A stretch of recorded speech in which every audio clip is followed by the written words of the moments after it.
Welcome to this ASP.NET video tour of master pages and site navigation. Master pages are used to control the overall design of your site. Multiple child or content pages will inherit this visual design, and by editing the master page, it automatically updates all the content pages that use it. Master pages are also a good spot to place the new site navigation controls. We're going to cover that towards the end of this video. Well, master pages are a pretty simple concept to master. Let's start by creating a sample site, master pages, and what we'll do, let's ignore the default page for a minute. We'll go and create a master page, and for all intents and purposes it looks like a regular HTML page, but remember, this page will be used as the overall template for all the rest of the child pages. And so as we go, I'm also going to give you a demonstration or show you a lot of the new features of the HTML editor.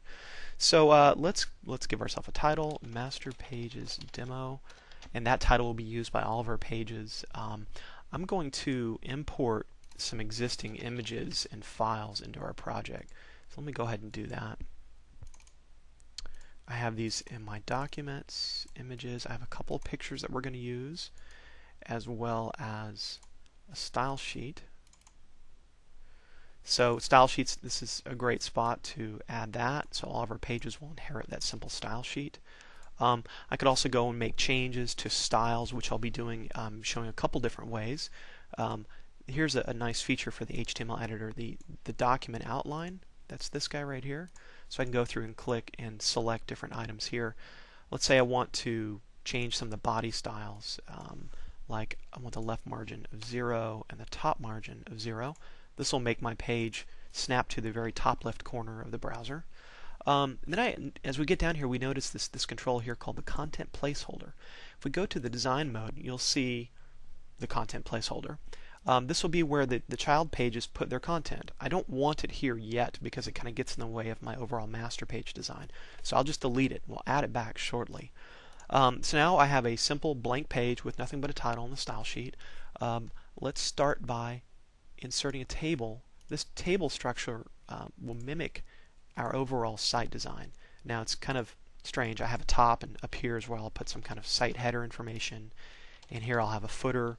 And in the middle is where the menu and the content will go. Now that's not a lot of space for content, so let's go ahead and change that. I'm going to drop the content placeholder in. We'll see how that works again shortly. Let me make a few more changes here. We don't need this much space for the footer, so I'll put something a little more reasonable here. Copyright Alt 0169 gives you the copyright symbol. It's a good thing to remember. Master some company. And let's see, over here in the menu area, why don't we change a couple styles. First, we'll align that to the top of that little square. And let's change the background color to light gray.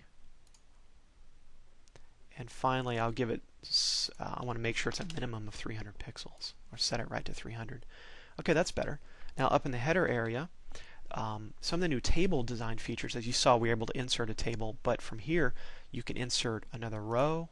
So I have another row right above where I can, I don't know, let's go change the style here. I'll make the background a darker color, and to make it look interesting, we'll change the bottom edge to a solid color. Let's make it thick. Make this olive. Okay. And finally, in this row right here, let's insert a cell to our left, and this will nicely align above our menu. There's where I will put this home picture, and I need to change the style in that cell as well and have it align so it's centered. So the horizontal alignment centered. Good. And I'll be making a few more tweaks as we go. So I also have a little picture I can put up at the top, and we'll put something else here next to the picture shortly when I get to the show you some other features here. And finally, we'll have a header, Master Pages Demo. Okay, well, let's see what this looks like. Well, we can't actually look at it, even though it looks like HTML. it has this strange master syntax there at the end. We need a child page for it. There's a couple ways to do that. I can use the existing default page that was created when we had our site first built, and to kind of attach an existing page to that master page, we simply delete everything. Then go up here and start, and then we wire it up to the master page file equals master page. And as you can tell from that dialog, we could have multiple master pages. In fact, you can nest master pages, but I'll just go with this for now. So that's it. We have our first web page. If we switch to the design view, you can see that all the master page content is grayed out, and our content is going to go right here in the middle. So this is our default content, and so let me we can have some default content. In this case, it's empty, so it doesn't make a lot of sense. I have to kind of create my own instance of a content placeholder by choosing Create Custom Content. Now I can start typing.